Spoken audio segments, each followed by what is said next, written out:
Welcome back to my Java game development series, and today I want to show you guys how to add another level.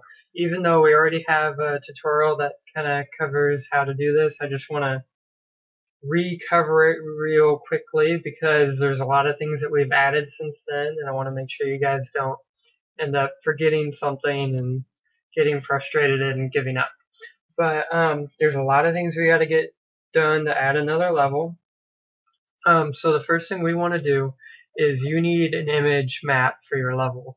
And I already have one, but I need to refresh my images. So there it is.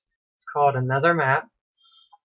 So the first thing we need to do is load this map. So we're going to go to main and open up our loading manifest. And we're going to add a new level called level 2. And then we'll scroll down here and we'll say level 2 equals new color map loader dot image loc dot, and remember, if you use some kind of different way for your to load your resources, you'll have to do it the same way you did it before, but I still think that this way is kind of a nice way to do it. So now that we've loaded our map, we don't need to look at the loading manifest anymore. Next we're going to make our level 2. So we'll go to our panels and we're going to make a new class called level 2. And there are a lot of things in level 1 that we need in level 2. So I'm just going to straight up copy everything in level 1. And this is going to make things a lot easier for us. Now, if you're working on making a giant computer game, I'd recommend you would make a basic level class that includes a lot of the things that we talked about and extending it. But for our purposes, we're not going to do that. And then we got to make sure we go back and change some things. Make sure you change this back to level 2. And then we got to go down to our constructor and change it to level 2. And that should cover that. So the next thing we want to do is make sure we load the correct level. So we're going to go down here and change this to 2. And then we're going to go over here and we're going to change this to our path for our map, which is another map for me. And then the next thing we need to do is go and add this to our game class. That way our driver recognizes this as a level. So at this top part, we have a list of kind of all of our levels, and we assign it a number value. And so we're going to just say level 2 equals 3.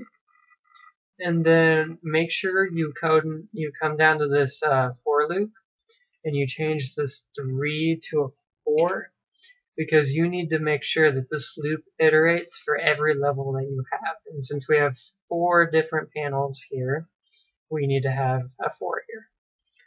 So next we're going to go to our init panel, and we're going to say case level, and hold on.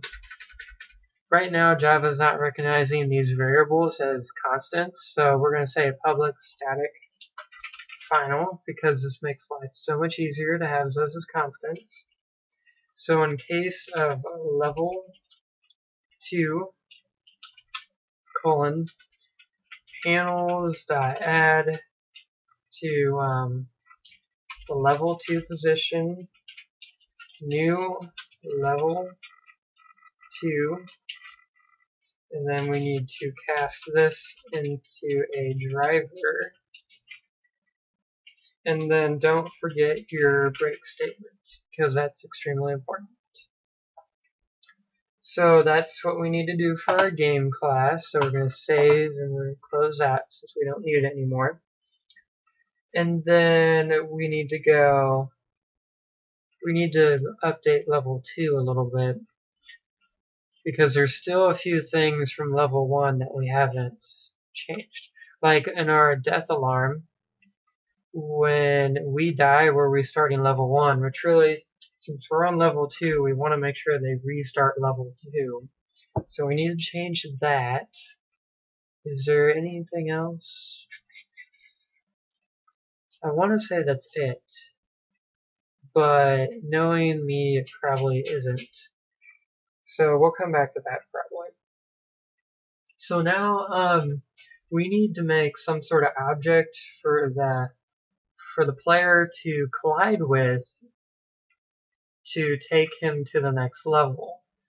A lot of games might have something like a finish line, or I don't know, Mario always had that little flagpole at the end, or they had, well, the really old Mario, Super Mario World, had that little bar that like moved up and down, and you had to like hit it and stuff.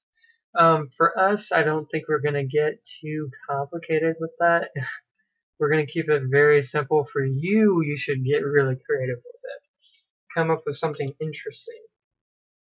But for us, we're just gonna make a new class under blocks. We're gonna say end block. And this is going to extend our block class. And we're going to import it from tools. And then we're going to add our constructor. And is this what I did last time? It's not. No, we don't want to use it as a block. We don't need to use it as a block. And there's some errors with the block class. So let's not do that. So let's use thing instead. So we're import thing, add our constructor and our unimplemented methods. And let's go ahead and make this an abstract class. And you guys will find out why I'm doing that in just a couple minutes. And we'll say mask equals new mask, and this is just going to be a default mask. So it really does not matter what you put in here for size, because you're going to write over it. You're going to write over it later anyways. The big thing that we need is we want to say public void blob collision. And then actually get rid of those brackets, because this is going to be our abstract method.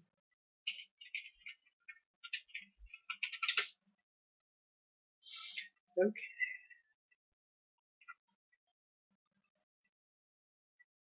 Okay, so now we need to go and look at, I think we're done with this class.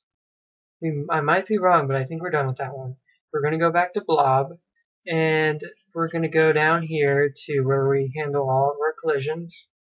We're going to say if gp.stuff.get EVB instance of end block if this.mass.getRect.intersects with gp.stuff.get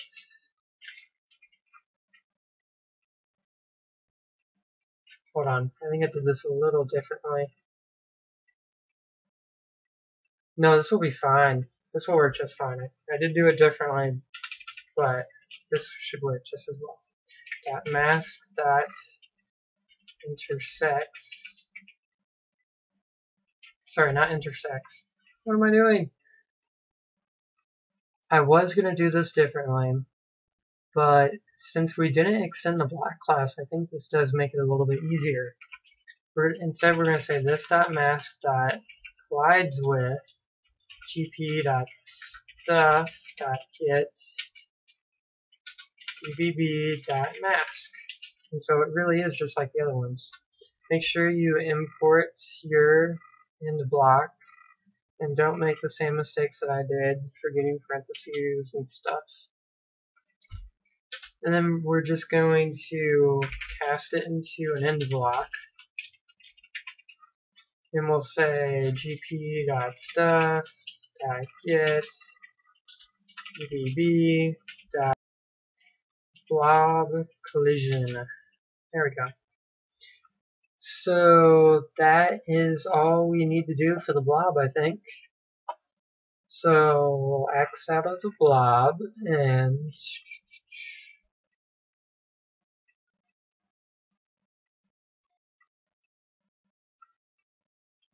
the last thing we need to do is add this to our level 1. And you notice we didn't really put a whole lot into our end block class, and that's because each end block is going to need different code for every level. And so what I like to do when I have an issue like that is I go to the end of my level and I say private class end extends end block. That way the code will be specific to this level. And then I'm going to add my constructor. And since it's specific to my level, I don't really need to accept X and Y parameters. I just need a game code. And then I'm going to set my mask, because I did tell you that the one we set was just a default. We're going to override it anyways. 0, 0, 400, 400.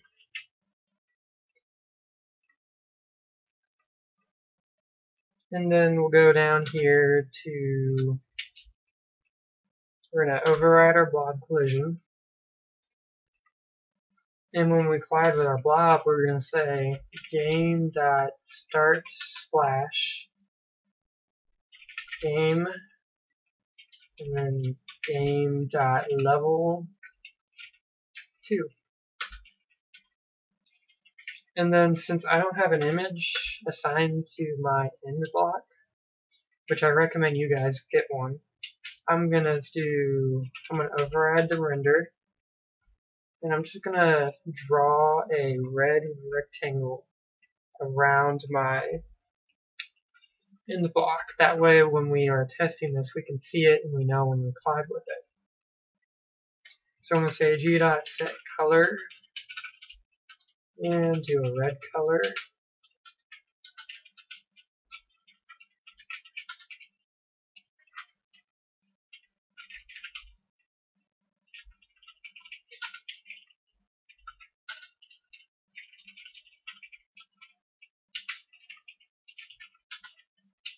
And then don't forget to set your X and Y coordinates. And yeah, I really don't like putting things on the map this way, but we're going to do it this way.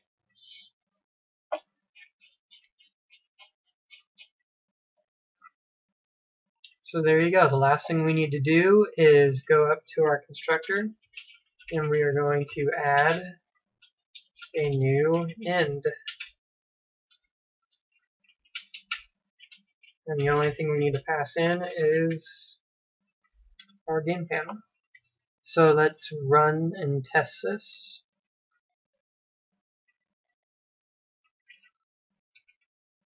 Hopefully my red rectangle is on screen. That would be really annoying if it's not.